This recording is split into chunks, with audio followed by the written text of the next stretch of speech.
So 2023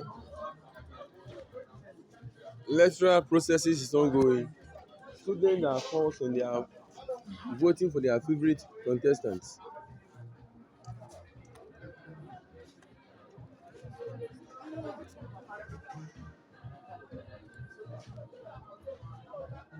The aspirants are just finished their votes.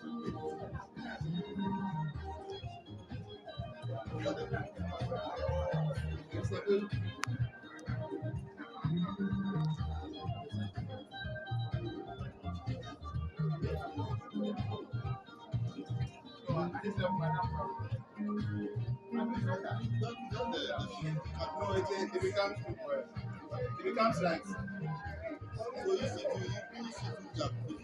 And sometimes they play music. Me myself too, they play music. You go and see SRC. Can't understand. This one at least this place will not be called. Yes.